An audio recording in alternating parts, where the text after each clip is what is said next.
मानो चिड़ा एक गरीब चिड़ा था। वो सारा दिन मेहनत करता, तब जाकर घर का चूल्हा जलता। मानो की पत्नी रानू चिड़िया बहुत ही समझदार चिड़िया थी। उसने कभी अपने पति से कोई फरमाइश नहीं की थी। एक दिन मानो चिड़ा रानू चिड़िया से कहता है, रानो, तुम्हारा खाली गला देखकर मुझे बहुत दुख होता है, लेकिन तुम फिक्र मत करना, मैं बहुत मेहनत करूँगा और तुम्हें एक सुंदर सा हार लेकर दूंगा। मानो जी, हार की क्या ही बात है, मुझे कोई हार पार नहीं चाहिए, मुझे मान सम्मान चाहिए जो आप मुझे दे रहे हैं। दूसरी तरफ गोरी कौवी और कालू कौवा भी पति पत्नी थे। कालू कौवा एक अमीर बिजनेसमैन था। वो आए दिन गोरी को कुछ ना कुछ दिलाता रहता, लेकिन गोरी हमेशा शिकवा करती थी। कालू जी देखे ना, मुझे ये हार पहने पूरा महीना हो गया, मुझे नया हार कब दिलाएंगे? कुछ ऊपर वाले का खौफ करो गौरी, हर महीने हार कौन बदलता है? अरे सबके पति बिजनेसमैन नहीं होते, मेरा पति है, मैं तो पहनूंगी। आजकल धंधा बहुत कम है। ये सब बहाने हैं कालू जी, मुझे नया हार दिलाओ वरना मैं अपने मायके चली जाऊंगी। गोरी कौवी की रूठी आवाज से कालू कौवा हार मान लेता है। दूसरी तरफ मानो चिड़ा दिन रात मेहनत करता है। मानो चिड़े को एक जगह मजदूरी मिलती है। हाँ हाँ, मैं कर लूंगा, हर रोज के 20 रुपए मिलेंगे। रोज के 20 रुपए तो महीने में 600 रुपए बनेंगे। फिर मैं अपनी पत्नी के लिए हार लेकर जाऊंगा। मानो चिड़ा वहाँ मजदूरी करने लगता है। मानो बोरी उठा उठा कर गोदाम में रखता और फिर जब दूसरी जगह अनाज आता तो गोदाम से वापस ट्रक में रखता। इसी तरह दिन गुजरते गए। मानो चिड़े को महीने के आखिर में पूरे 600 रुपए मिलते हैं। मानो चिड़ा अपनी तनख्वाह लेकर बाजार की तरफ जाता है। भाई साहब, मेरी पत्नी के लिए कोई अच्छा सा हार दिखा दो। दुकान वाला पक्षी मानो चिड़े को बहुत से हार दिखाता है, लेकिन मानो चिड़े को कोई हार पसंद नहीं आता। आखिर एक हार जिसमें एक हरे रंग का मोती लगा था मानो को पसंद आ जाता है। ये मेरी पत्नी पर बहुत जचेगा। क्या कीमत है इसकी? पूरे 500 रुपए। 500 रुपए? इतना महंगा? भाई साहब, सबसे महंगा हार पसंद किया है तो कीमत भी अच्छी होगी। अच्छा, ये लो पैसे। मानो चिड़ा हार लेकर अपने घर की तरफ उड़ता है। रानो, रानो कहाँ हो? जल्दी आओ। रानो चिड़िया जो रसोई में खड़ी मानो का मनपसंद खाना बना रही थी, जल्दी से आती है। जी मानो जी, क्या हुआ? चलो जल्दी से अपनी आंखें बंद करो।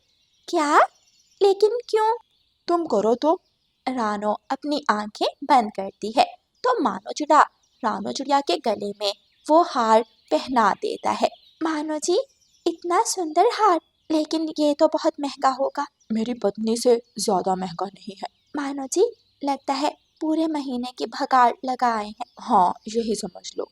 अगले दिन रानो चिड़िया अपना हार पहने जंगल की तरफ जाती है। वहाँ लूसी कबूतरी और हरियाली तोती बैठी हुई थी। रानो, हार तो बहुत सुंदर है, तुम पर बहुत जच रहा है। धन्यवाद, बहुत महंगा लग रहा है। कहाँ से लिया? मानो जी लाए थे, उनकी पहली भगाड़ मिली तो वो हार ले आए। इतने में वहाँ गोरी कौवी भी आ जाती है। ये सस्ता सा हार पहनकर इतना क्यों उड़ रही हो? इसमें मेरे पति की मेहनत है और मेरे लिए यही काफी है। बाकी कीमती पत्थर उनको मुबारक हो जिनके पति उनको मुंह नहीं लगाते। रानो चिड़िया को गोरी की बात पर एकदम गुस्सा आ जाता है और वो गोरी को सुना देती है। अरे अरे, इस चिड़िया के तो पर निकल आए, देखो तो जरा।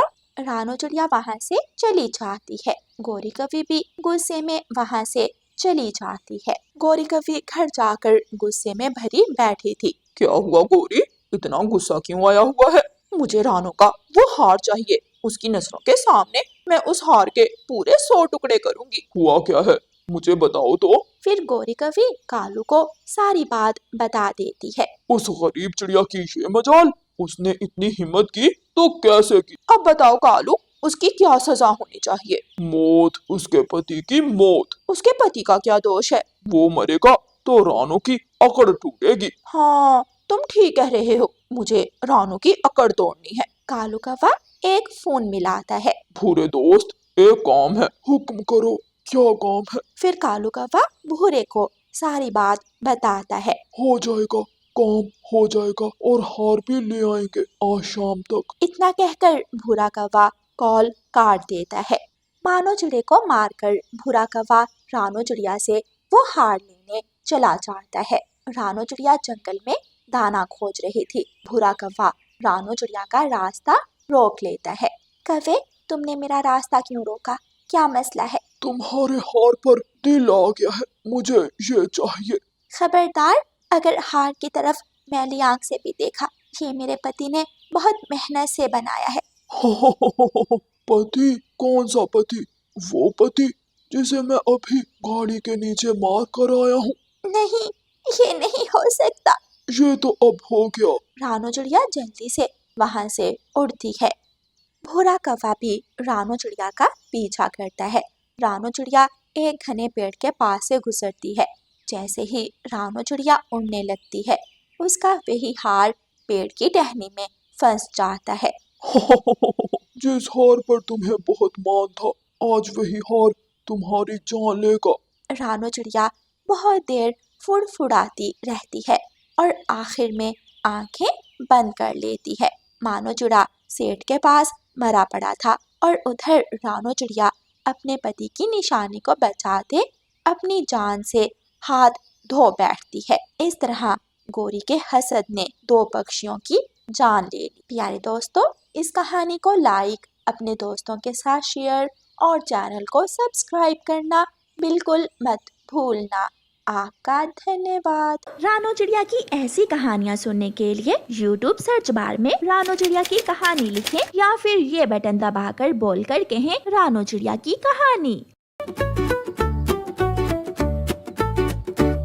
मैं हूँ नन्ही रानो चिड़िया, करती हूँ मैं ची ची ची। छोटी सी है चोंच मेरी, लगती हूँ बड़ी प्यारी सी। सुबह सवेरे उठ जाती हूँ, सबको मैं जगाती हूँ। फुदक फुदक कर डाली पर मीठे गीत सुनाती हूँ। रानो चिड़िया, रानो चिड़िया, उड़ती जाए फुर फुर फुर। नीला अंबर मेरा घर है, पंख फैलाकर उड़ती हूँ। दाना चुगने आंगन में मैं झटपट नीचे आती हूँ। कालू कौवे की माँ अपने आलसीपन की वजह से पूरे जंगल में मशहूर थी। वो सारा दिन अपने घोंसले में लेटी रहती। कालू कौवा सारा दिन खेतों से काम करके जब घर लौटता तो घर आकर घर के सारे काम खुद करता। कालू बेटा, मुझे भी नदी से थोड़ा पानी पीने के लिए ला दो। माँ जी, पानी तो मैं ला देता हूँ, मगर आप मेरे लिए खाना तो बना दिया करें। अब तो आप रोटी तक मुझे बना कर नहीं देती हैं। कालू, मुझसे नहीं होते ये काम वाम। तुमसे अगर ये काम नहीं होते तो मैं तुम्हारी शादी करवा देती हूँ। बहू घर में आएगी तो मुझे भी थोड़ा आराम मिलेगा। अभी भी तो आप आराम में ही हैं। पानी भी ला कर देगा या फिर यहीं बैठा काई काई करता रहेगा। जा रहा हूँ। कालू कौवा मटका उठाता है और पानी लेने के लिए चला जाता है। ठंडी हवा चल रही थी। कालू कौवा नदी पर जाता है। कालू भैया, आप कैसे हैं आप? क्या बताऊँ रानू बहन, मैं सारा दिन काम करके थक जाता हूँ। कालू भाई, आप शादी कर लें। आपकी पत्नी आ जाएगी तो आपको थोड़ा आराम और तवज्जो मिलेगी। हाँ रानू बहन, कह तो तुम ठीक रही हो, मगर शादी के लिए भी कोई कवि तो मिले। मैं आज ही कबूतरी बहन के पास जाती हूँ। उसके पास कोई ना कोई रिश्ता ज़रूर होगा। आप परेशान मत हो, मैं आपकी शादी करवा कर ही रहूँगी। कालू कौवा अपना मटका नदी से भरता है और अपने घर की तरफ चला जाता है। अगले दिन रानो चिड़िया लूसी कबूतरी के पास जाती है। हाँ, एक रिश्ता तो है मेरी नज़र में, मैं आज ही जाती हूँ और गौरी कवि से बात करती हूँ। लूसी कबूतरी गौरी कवि के घर जाती है। गौरी कवि का घर बिखरा पड़ा था और गौरी अपने घोंसले में बैठी मोबाइल चला रही थी। गौरी, कैसी हो तुम? मैं ठीक हूँ। आप मेरे घर में खैरियत है? हाँ गौरी, तुम्हारे लिए रिश्ता आया है। एक बहुत मेहनती कौवा है, सारा दिन बाहर काम करता है और फिर घर आकर घर का भी सारा काम करता है और तो और वो खाना भी खुद ही बना लेता है। क्या सच में? मुझे ऐसे ही कौवे की जरूरत है। कबूतरी बहन, मैं राजी हूँ। गौरी कवि शादी के लिए मान जाती है। कुछ ही दिनों में गौरी कवि और कालू कवि की शादी हो जाती है। गौरी की सास अपने घोंसले में बैठी खाने का इंतजार कर रही थी। कालू कौवा भी काम पर जाने के लिए तैयार था। माँ जी, खाना नहीं बनाया? तुम्हारी पत्नी कहाँ है? मैं तो खुद खाने के इंतजार में बैठी हूँ। गौरी कवि दूसरे कमरे में मुंह तक कंबल ओढ़कर सोई हुई थी। गौरी, गौरी, क्या है? क्यों मुझे सुबह ही सुबह तंग कर रहे हैं आप? उठो और मुझे खाना बना कर दो। जाओ अपनी माँ से कहो खाना बना दे। गौरी, तुम उठो और मुझे खाना बना कर दो। जब मैं नहीं थी तो खाना कौन बनाता था? जाओ यहाँ से और मेरा दिमाग खराब मत करो। मुझे सोना है, जाओ। कालू कौवा बेचारा खुद ही खाना बनाता है। यूं ही दिन गुजरते गए। हाय हाय माँ जी, मेरा सर बहुत दर्द कर रहा है। जब आप अपने लिए खाना बनाएं तो एक रोटी मेरे लिए भी बना देना। मैं तो तुमसे कहने वाली थी। हाय हाय, क्या बहू आई है इस घर में। सोचा था बहू आएगी तो सुकून मिलेगा, मगर ये तो मुझसे भी 2 हाथ आगे निकली है। गौरी और गौरी की सास सारा दिन भूखी प्यासी अपने अपने घोंसले में बैठी रहती हैं। आखिर गौरी की सास उठती है और अपने लिए एक सूखी रोटी बना लेती है। माँ जी, मेरे लिए रोटी नहीं बनाई? नहीं। अच्छा तो अब तू देख मैं क्या करती हूँ। गौरी कवि कॉल करती है। कुछ ही देर में एक पक्षी बाहर आता है और दरवाजे पर दस्तक देता है। गौरी कवि बाहर जाती है और पिज़्ज़ा लेकर अंदर आ जाती है और बैठकर मज़े मज़े से पिज़्ज़ा खाने लगती है। ये क्या खा रही है तू? क्या है ये? माँ जी, इधर मत देखें, आप अपनी सूखी रोटी खाएं। गौरी कवि जल्दी जल्दी से सारा पिज़्ज़ा खा जाती है। शाम हो जाती है। कालू कौवा थका हारा घर आता है। सारा घर बिखरा पड़ा था, जगह जगह जाले लग रहे थे। क्या कुछ खाने को मिलेगा? गौरी और गौरी की सास दोनों खामोश रहती हैं।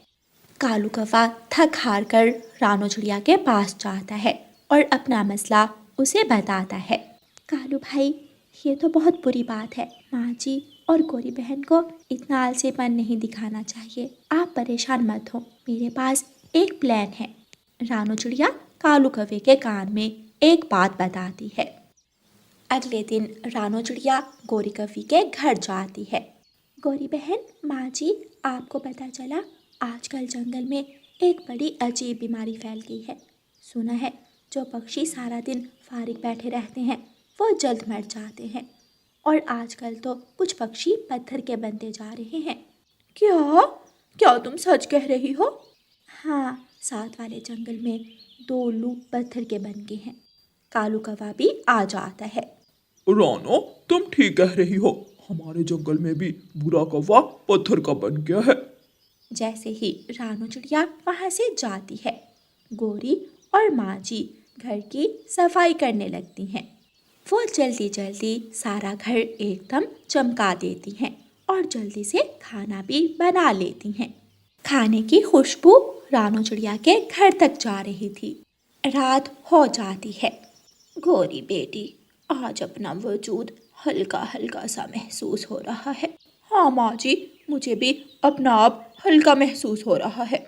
गौरी और उसकी सास समझ चुकी थी कामकाज करते रहने से पक्षी सेहतमंद रहते हैं, वरना बेकार पड़े पड़े तो पुरुषों को भी संग लग जाता है। कालू कौवा आज बहुत खुश था। वो सब मिलकर गर्मा गर्म खाना खाते हैं। प्यारे दोस्तों, इस कहानी को लाइक, अपने दोस्तों के साथ शेयर और चैनल को सब्सक्राइब करना बिल्कुल मत भूलना। आपका धन्यवाद।